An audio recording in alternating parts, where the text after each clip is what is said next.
these are the top 5 side effects from GLP-1s, what you can do to fix them, and I've even got a bonus for you at the end. So stick around because we're gonna go through these rapid fire style. If you're new here, hey, my name's Allie. I'm on a fantastical weight loss journey, and hopefully you'll subscribe, come along for the ride, because I put out new videos every day. And we are gonna jump into this top 5 side effects and how to fix them, because there is about 30% of GLP-1 users who drop off from their GLP-1 journey simply because they're having side effects and they don't know how to navigate that space. Now, I'm not a doctor. I always recommend that you talk to your doctor, and maybe these will give you some ideas on what you can talk to them about to deal with your side effects. Let's go. First up, and possibly the most annoying, is nausea. It is incredibly common to have nausea either for short periods of time or long periods of time while on a GLP-1. And there are a lot of things that you can do to fix this. First and foremost, you want to make sure that even if you're not having increased satiety while on a GLP-1, that you're not eating big, huge meals. This is one of the main factors that kind of plays into nausea. So making sure that you're having small meals. You can also look into some over-the-counter products. I'm going to show you what I use, all of which are linked down in the description box below. So, my best buddy and pal, Emetrol. It comes in a tablet form, it comes in powdered form, it also comes in liquid form. So whichever form you feel would be the best fit for you, they have an option. One thing that I really love about Emetrol is that it's non-drowsy and it kicks in so fast, which if you are someone who struggles with nausea while on a GLP-1, you don't want to have to wait because of the delayed digestion for something to kick in quickly. So with these, it usually takes anywhere from about 4 to 10 minutes to kick in, regardless of which version you use, right? I've used tablet, I've used powder, I've also used liquid, and all of the above, they all work. So keep that in mind. It also has a couple of different flavors, like this is the lemon flavor, and I think this is the cherry. No, this is also lemon. I'm on a lemon kick apparently, but I've gotten the cherry before, and I think they have a wild berry, if I'm not mistaken. All the flavors are good. Tastes like medicine. Take your medicine. Okay, next up for nausea, we've got Nausine. Okay, this is what the packaging looks like. So I'll have all of these linked in the description box below. Best price option is probably going to be Amazon, although I will say that sometimes Walmart is a good option as well. Nausine is a great option. They claim that it kicks in 4 minutes. I find that it does kick in very fast, even for a GLP-1 user. This is wild cherry flavor. These are chewable tablets. It tastes good. It works. These are great to have on hand. The other thing that you want to keep in mind is if you are having nausea and you're at the point where eating just sounds like a terrible idea to you, but you know that it's time for you to eat or that you're not going to meet your protein goal, I highly recommend the Biocare shakes. They come in a bunch of different flavors, 30 grams of protein. They're easy to mix with either water or another protein shake or milk or whatever your heart desires. They are fantastic. Mix it with your coffee if you want to. They're fantastic. So I highly, highly recommend these. Biocare products are specifically designed for people who are on a GLP-1. So whether you're doing the shakes or the snacks, you're gonna find that it just sits a little bit easier, right? You ever get that feeling where you eat a protein bar and it feels like you ate a brick and then you're like, oh, why did I do that? That doesn't happen with these. And there's lots of different flavor options. So drop down into the comments, grab my coupon code, or follow my link and use my coupon code. You can use the coupon code every time you order. So it doesn't expire. It's not a one-time thing. So definitely check those out. These have been a huge help in my GLP-1 journey in dealing with nausea. Some other things you can do to help when it comes with nausea is pay attention to what you're eating.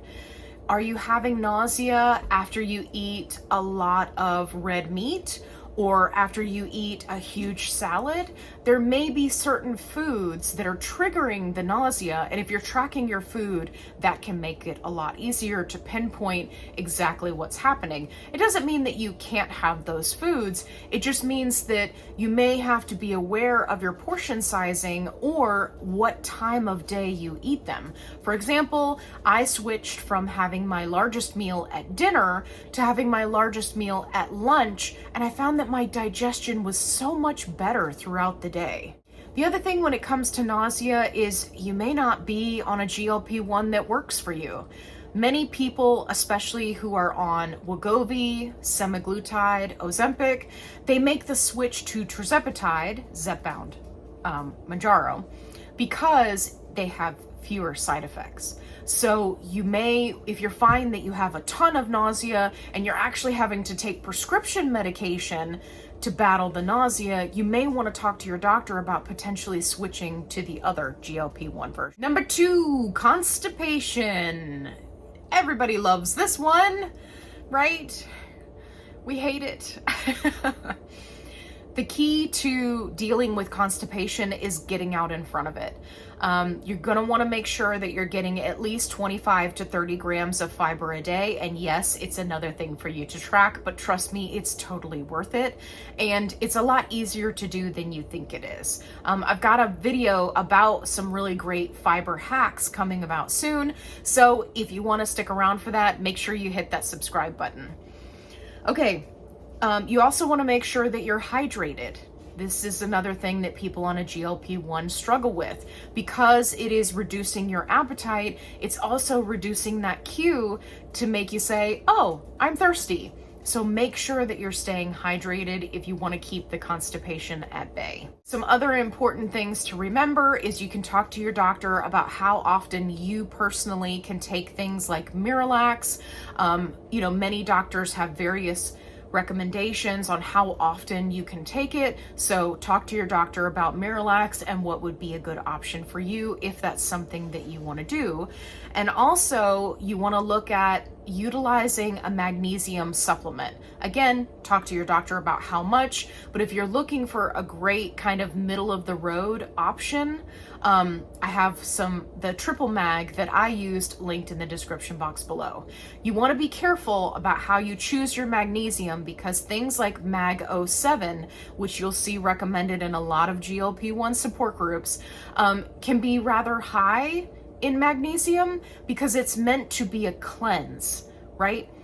It's meant to really cleanse you out and make you go. Now, if you are severely stopped up, okay, but for most people, they just need a little bit of help to get things moving, and something like that can have, right, the opposite effect.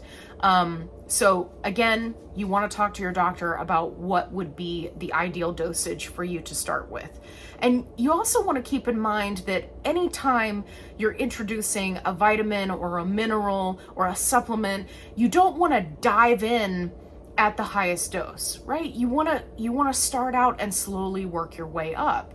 And this is one of the challenges that people have when they're increasing their fiber, because what they end up doing is they're like, I need 30 grams of fiber a day. I'm going to go from getting 5 grams of fiber a day to 30. Huzzah! Right? And then what ends up happening? They're constipated, they're miserable, they have a lot of gas, and they're like, why would anybody want to deal with this? If you find that you need to increase your fiber, make sure you're doing it slowly over time. Don't just make an overnight switch because you may cause yourself some unnecessary digestive upset. Speaking of digestive upset, let's talk about that. So one of the things that people have a challenge with on a GLP-1 is acid reflux. And if you're like me, I'm not somebody who is overly confident in over-the-counter medications when it comes to acid reflux, right? There've been a lot of issues in the past. It's like, we're letting it be over the counter, we're not letting it be over the counter, people are having problems, right? I don't want to get caught up in that. So I want to nip it in the bud before it even happens. And one way that you can do that is by utilizing digestive enzymes. Again, I have it linked down below. This is the one I love. It is the Super Papaya Enzyme Plus. It either comes in papaya flavor or this flavor, which is the version that's got like a minty kind of flavor, which is great because if you're using it after you eat a meal, it's kind of like you're chewing a mint. So digestive enzymes do wonders for people on a GLP-1 because what's happening? Everything is slowing down in the digestive tract. It's going so slowly. And while digestive enzymes are not going to speed up that process, it will help your body break down specifically the food that is in your stomach and in your intestines, which can help with acid reflux, right? Part of why we end up with acid reflux is because our body's like, oh no, we got tons of stuff in here, turn up the acid. And then you're going, oh, please turn down the acid, right? So what do? You take an antacid, and then what happens? You end up eating later on. You don't have enough acid. What does your body say? Turn up the acid. And you're like, ugh, don't turn up the acid. Don't get caught in that cycle. Digestive enzymes can be the solution that helps you get out in front of it so that you don't have those problems. Now, the other thing you want to keep in mind with acid reflux is, again, it may be the size of your meal or exactly what you're eating. For example, I am prone to acid reflux if I have a red or tomato-based sauce late at night. So again, looking at timing, looking at what you're eating. If you're tracking, it's going to be a lot easier to pinpoint these things. I'm not saying that you have to track forever if that's not your shtick, but it is helpful when you're trying to pinpoint exactly what's causing your problem. So small meals, digestive enzymes, last things last.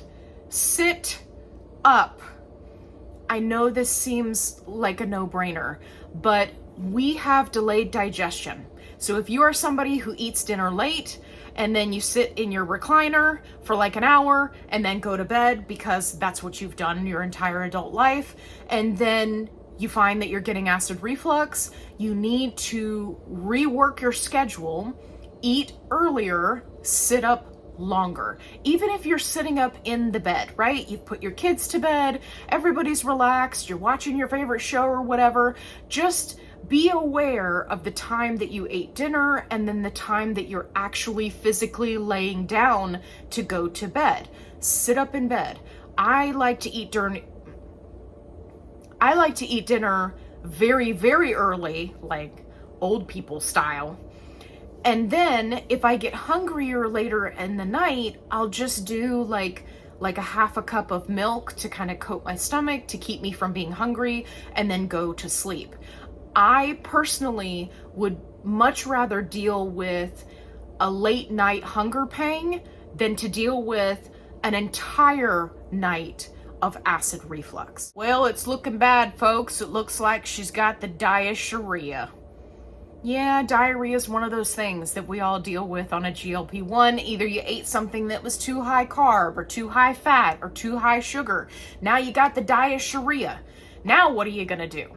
Well, one thing that I have found that has worked wonders is the extra strength Imodium. Now, I'm going to show you the Walmart version because, hello, it's cheaper, but I'll have the regular version linked down below so you can see that box as well. The key thing is, it is the multi-symptom relief, okay? That's what you want to make sure that it says. I'm going to hold it up here so you guys can see it. So you can see the name of everything. Take a screenshot so you can take it with you to Walmart or order it online. The main thing is multi-symptom relief. What this does is it deals with cramps and pressure, bloating, gas, and of course, the diarrhea. It is a lifesaver.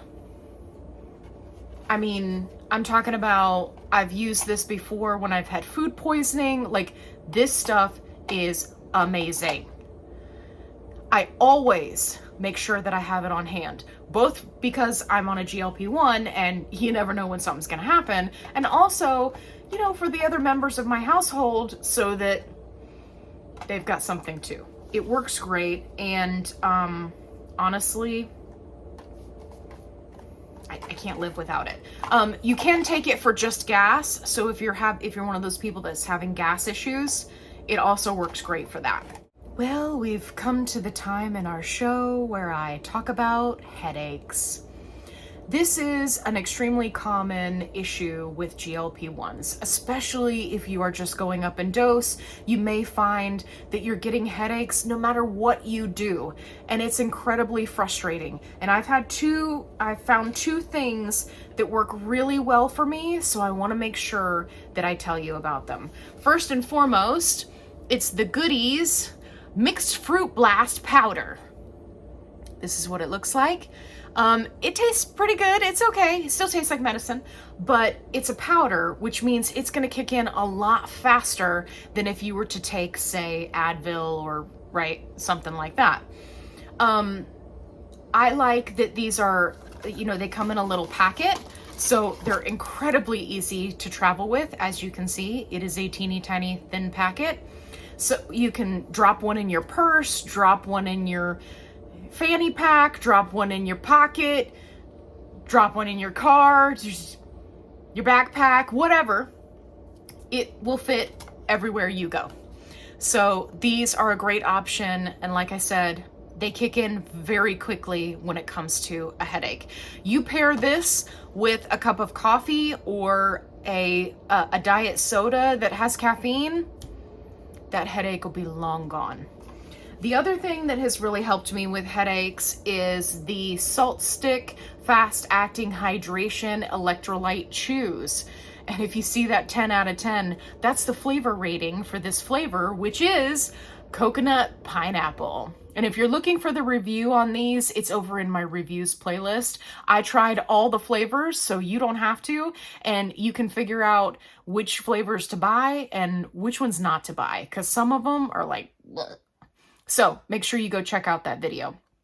These are great, easy to travel with. If you don't, have an electrolyte drink with you, you can keep these on hand. Very helpful when it comes to a headache. Taking one or two of these and, trying to get in that hydration is going to be key to making sure that you don't end up with that lingering headache for the rest of the day. That was number 5, which brings us to number 6, which is your bonus round. And for this one, it's a really big deal. And this is something that I have struggled with on my GLP-1 journey. It's fatigue.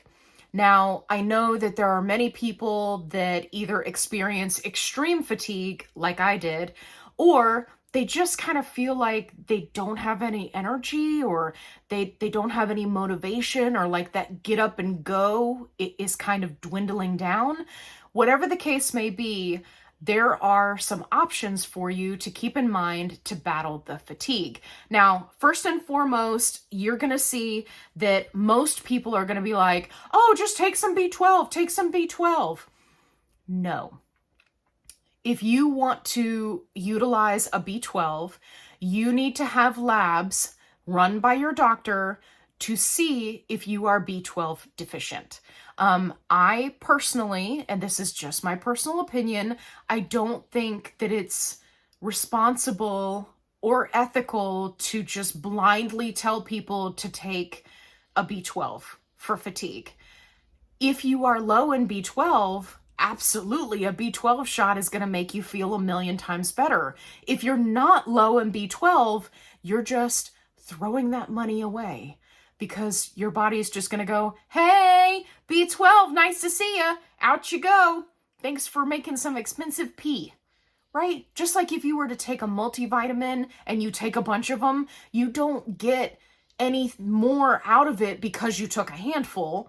Your body is just going to filter it out. So If you think it may be an issue with B12, please have your B12 checked, and then you can either utilize a B12 injection from your doctor, or if you're looking for a reliable source, I have one linked in the description box below, but you need to have that B12 checked first. Another thing that can be really challenging with fatigue is if you're not eating enough or you're not staying hydrated, right? So if your nausea is through the roof and you're just not eating like you should be for days at a time, that is going to bring on the fatigue. So again, going back to doing smaller meals, make sure you have some options on hand that can get you through tough times, and make sure that you are staying hydrated. That's really going to help you with the fatigue.